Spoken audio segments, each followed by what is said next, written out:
The Bible condemns idolatry. As a matter of fact, kung imong basahon sa Exodus chapter 20 verse 4, it says, "Ayaw kamo paghimog mga Diyos-Diyos sa dagway, sa bisan unsa nga anaa sa langit o sa yuta o sa tubig. Ayaw gayod ninyo kini alagari o simbaha. Kay ako ang Ginoo nga inyong Dios abughuan.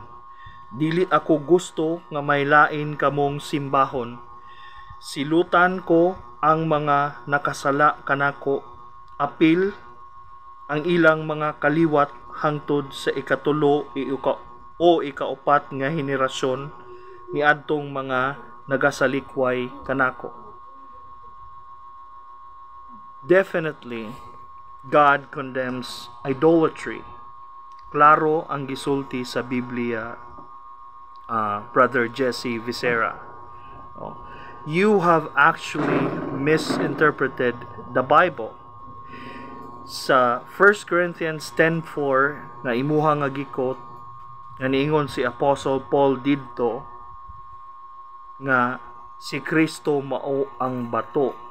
Kabalo ba ka nga ang bato nga gihisgutan ni Apostle Paul is not literal, dili literal nga bato, but spiritual rock.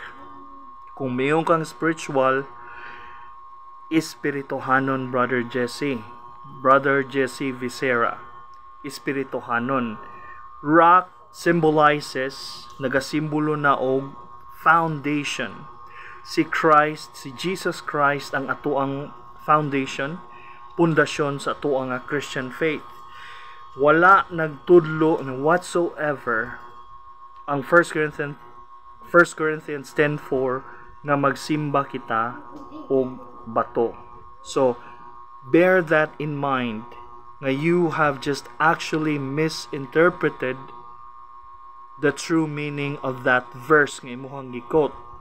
Ug usapod katong bersikulo nga naa sa John chapter 15 nga naghisgot si Jesus, siya ang sanga, siya ang punuan sa paris ug kita ang sanga.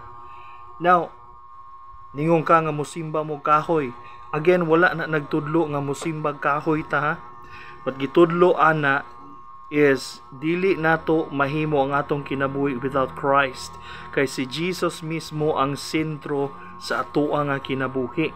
Siya ang pinaka pundasyon, pinaka punuan sa atoang spiritual nga kinabuhi, Brother Jesse.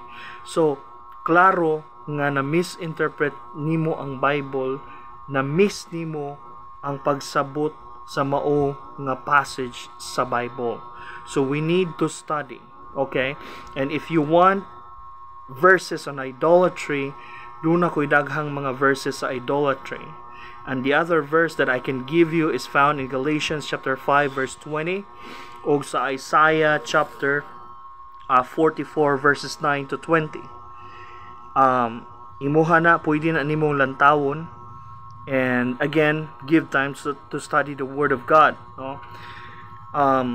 Ako kang giawhag nga basahon na and study about idolatry.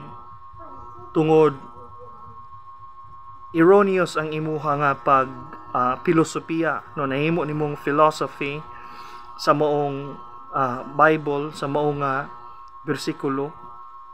Erroneous, no? And I don't want many people be deceived by your erroneous teaching. So you need to study the Word of God first before ka mo release og video nga magtudlo ka o kabahay pagsimba o Dios.